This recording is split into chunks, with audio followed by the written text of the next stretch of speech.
Friends, पहले part में मैंने आपको बताया था कि मेरे ससुर हर रात नौकरानी की मालिश करते थे, जिसकी वजह से नौकरानी दिन पर दिन खूबसूरत होती जा रही थी। और जब मैं उनके पास नौकरानी के कपड़े पहन के गई तो मेरी चीख निकल गई, क्योंकि मैं प्रेग्नेंट थी। हमारी लव मैरिज शादी हुई थी, इसलिए मेरे घर मेरे पति एक नौकर ले आए। रात वह मेरी मसाज कर रही थी। इसके बाद वह किचन में चली गई। रात हुई तो हम दोनों पति पत्नी लेट गए। मैंने पति की तरफ करवट ली और दर्द से कराते हुए कहा कि आज तो मैं बहुत थक गई हूँ। यह सुनकर मेरा पति कहने लगा, चलो उठो, मैं तुम्हें डॉक्टर के पास ले चलता हूँ। यह सुनकर मैं घबरा गई। मैंने सोचा था कि आज रात इनसे मालिश करवा लूँगी, मगर मेरा पति ने मुझे डॉक्टर के पास ले जाने की बात कह दी थी। तो अंदर ही अंदर मुझे गुस्सा भी आ रहा था। पता नहीं कौन सी औरतें होती हैं जिनके पति यह काम भी करते हैं। मैंने करवट ली। मुझे याद आया कि नौकरानी से मैंने गर्म दूध करने को कहा था। उठकर मैं नौकरानी के कमरे तक गई। मैं हल्की सी दस्तक दी, मगर उसने कोई जवाब नहीं दिया। ऐसा लग रहा था जैसे वह कमरे में ही नहीं थी। यह देखकर मैं हैरान रह गई। मैं किचन में जाने के बजाय अपने कमरे में आकर लेट गई। सुबह मैं जल्दी जग गई, इसलिए अपने ससुर और पति के साथ नाश्ता किया। पता नहीं इस नौकरानी में इतनी हिम्मत कहाँ से आ गई थी। सुबह सवेरे नहा धोकर तैयार हो गई थी, जैसे कि वह शादीशुदा हो, और पति को दिखाने के लिए इतना सजी सवरी हो। पता नहीं यह किसको दिखाने के लिए इतना सजी है। मैंने अपने कपड़ों की तरफ देखा। मैं नौकरानी लग रही थी और वह मालकिन लग रही थी। मैंने बड़ा सा मुंह बनाया तो मेरे पति ने देख लिया और कहने लगी कि तुम्हारी तबीयत ठीक नहीं है, तो मैं तुम्हें डॉक्टर के पास ले जाता हूँ। यह सुनकर मैंने फ़ौरन कहा, नहीं, आप ऑफिस जाए, मैं नौकरानी के साथ चली जाऊंगी। पति और ससुर के जाने ही मैंने नौकरानी को साथ लिया और डॉक्टर के पास चली गई, जिसने 3-4 दवाइयाँ दी। वैसे डॉक्टर का तो बहाना था, मैं दरअसल बाज़ार में कुछ चीज़ें खरीदने आई थी। इसलिए मैंने रोशनी से कहा कि वह मेरे साथ बाज़ार चले। फिर हम एक दुकान में आ गए। मैं कुछ अपनी ज़रूरत की सामान देखने लगी, जबकि रोशनी कपड़ों को देखने लगी। यह देखकर मैं जल गई। मैंने देखा तो ऐसा लग रहा था जैसे कि अभी खरीद लेगी। मैं उसकी हरकतों पर हंसने लगी। मैंने तो दुकानदार से कहा कि वह मुझे यह चीज़ पैक कर दे। मैं पैसों पर दुकानदार के साथ बहस करने लगी, जबकि नौकरानी गायब हो गई। इसने अपने साथ एक बैग रखा हुआ था, जो कि पहले खाली लग रहा था, मगर अब मैंने इस बैग की तरफ देखा तो मैं शक में पड़ गई, क्योंकि अब वह पूरी तरह भरा हुआ था। मैंने इससे इस बात नहीं कही, मगर मेरे दिल में शक बैठ गया था। इसलिए घर आते आते मैंने फैसला किया कि मैं किसी बहाने से इसका बैग देखूंगी कि इसमें बैग में क्या छुपाया है। घर आते ही वह अपने कमरे में चली गई ताकि वह बैग को वो कहीं छुपा सके। इसलिए मैं भी उसके पीछे आ गई और बहाने से कहा कि मेरी तबीयत फिर से खराब हो रही है, तुम किचन से पानी लेकर आओ, मैं दवाई खाकर लेती हूँ। यह देखकर वह घबरा गई, बैग अपने बेड पर रखा और किचन में चली गई। मैंने उसके जाते ही बैग देखा तो मेरी आंखें फटी की फटी ही रह गई थी, क्योंकि सामने ही लाल रंग की साड़ी बैग में अंदर से दिख रही थी। यह साड़ी कम से कम 25,000 का था। इस मामूली सी नौकरानी के पास 25,000 रुपये कहाँ से आए, जो कि इतना कीमती साड़ी खरीद लिया। मैं हैरान परेशान इस साड़ी को देख रही थी। नौकरानी पानी लेकर आई तो मैंने झट से बैग को बंद कर दिया और पानी पीकर अपने कमरे में आ गई। तभी मुझे ख्याल आया और मेरा खून खौल गया, कहीं इस कमबख्त ने यह साड़ी वहाँ से चोरी तो नहीं की। यह सोचकर मैंने अपने कानों को हाथ लगाया और खुद से कहा कि आइंदा मैं इसके साथ कहीं नहीं जाऊंगी। यह नौकरानी तो अपने साथ साथ मुझे भी फंसा जाएगी। मुझे इस बात पर गुस्सा आ रहा था। रात हुई तो मैंने सोचा कि यह बात अपने पति को बता दूंगी। फिर मैंने सोचा कि अगर इन्हें यह बात बताऊं तो कहेंगे कि इस चोर नौकरानी को फ़ौरन घर से निकाल दो। लेकिन इतनी जल्दी मुझे कोई दूसरी नौकरानी कहाँ से मिलती, यह सोचकर मैंने उसे नहीं बताया। वैसे भी आज मेरे पति के सर में दर्द था, इसलिए उन्होंने मुझे कहा कि मेरे लिए चाय बना लो।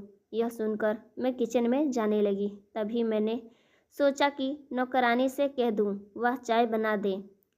मैंने उसके दरवाजे पर दस्तक दी तो दरवाज़ा बंद था, अंदर से लॉक था और इतनी दस्तक सुनकर भी उसने दरवाज़ा नहीं खोला था। तो मैं मजबूर होकर खुद किचन में गई और चाय बनाकर लेकर आ गई। चाय बनाने के बाद मेरे पति जल्दी से सो गए, लेकिन मुझे नींद नहीं आ रही थी। मैं डॉक्टर की दवाई इस्तेमाल कर रही थी, इसलिए रात को नींद की परेशानी हो रही थी। बार बार उठकर वॉशरूम जाना पड़ता। आधी रात के वक्त मेरी आंख खुली तो मैं अपनी खिड़की से किसी को बाहर सहन में देखा। मैंने ध्यान से देखा तो हैरान रह गई, क्योंकि वह नौकरानी थी और वह दुल्हन के रूप में थी। इसने वहाँ साड़ी पहनी थी जो इसने सुबह चुराया था। यह देखकर मुझे डर लगने लगा। पता नहीं है कि यह नौकरानी थी या कोई चुड़ैल। मैं तो डर से मारे सो गई। सुबह किचन में नाश्ता करने गई तो नौकरानी पूछने लगी, आज आप बहुत थकी थकी लग रही हैं, सब ठीक तो है ना? यह सुनकर तो मुझे रात वाली किस्सा याद आ गया। मैंने उसे बताया कि मैं ठीक हूँ। वह फिक्र होकर बर्तन धोने लगी। तभी मैंने उससे पूछा कि तुम पर कोई जिन भूत तो नहीं है ना? मेरी बात सुनकर वह हंसने लगी। मैं किसी को चिपकने नहीं देती और वैसे भी जिन भूत चुड़ैल को मुझे देखकर ही भाग जाएंगे। यह सुनकर मैं सोचने लगी कि फिर वह कौन थी। मुझे इस नौकरानी पर शक था, इसलिए रात हुई तो मैंने फैसला किया कि आज रात यह देखकर रहूंगी कि मेरी नौकरानी रात को अपने कमरे में होती भी है या नहीं। यह जानने के लिए मैंने शाम होते ही उसके कमरे की खिड़की खोल दी और उसके ऊपर पर्दा डाल दिया ताकि इसे शक ना हो। रात हुई तो मैं अपने कमरे से निकली और नौकरानी के कमरे की खिड़की से अंदर कूद गई। कमरे में अंधेरा था। मैंने जैसे ही लाइट जलाई मैं हैरान रह गई, क्योंकि बिस्तर ऐसा पड़ा था जैसे इस पर कोई इंसान कभी सोया ही ना हो।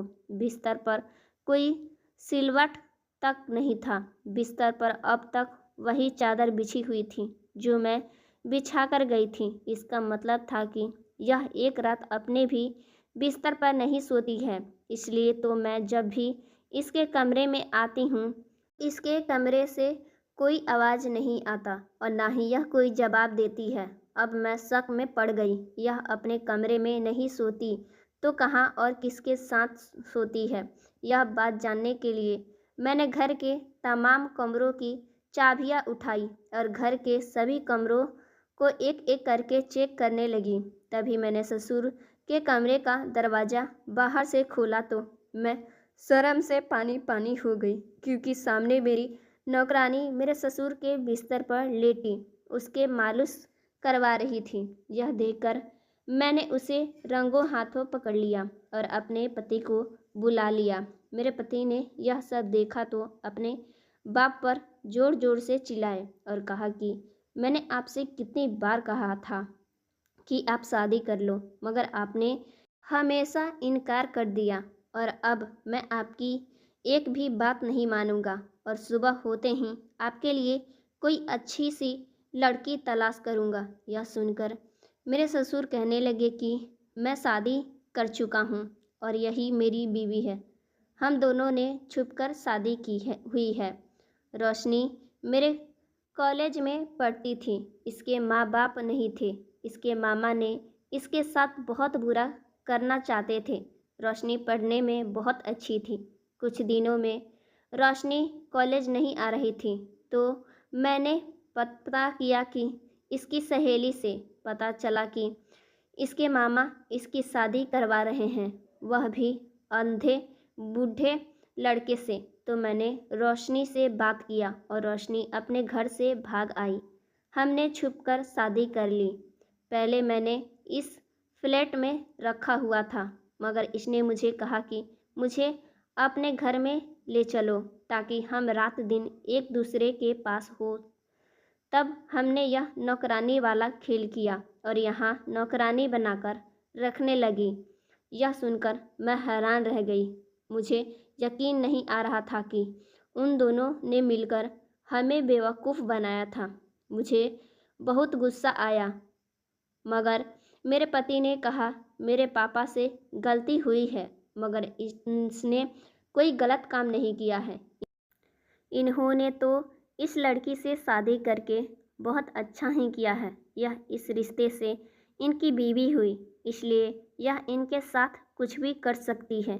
और देखते ही देखते कब वह नौकरानी मेरी सासू माँ बन गई और मैं इसे काफ़ी दिन नाराज़ रही, क्योंकि एक तो अब मुझे अपने लिए दूसरी नौकरानी रखनी पड़ेगी और दूसरी यह काफ़ी खूबसूरत है। लेकिन फिर भी मुझे एक दोस्त के रूप में सासू माँ मिल गई। कुछ दिनों के बाद मुझे एक बेटा पैदा हुआ और अब हम खुशी खुशी साथ रहते हैं। सो फ्रेंड्स, स्टोरी अच्छी लगी है वीडियो को लाइक कर दीजिएगा, चैनल पर नया है चैनल को सब्सक्राइब कर लीजिएगा। मिलते हैं हम आपसे नेक्स्ट वीडियो में। Thanks for watching my video.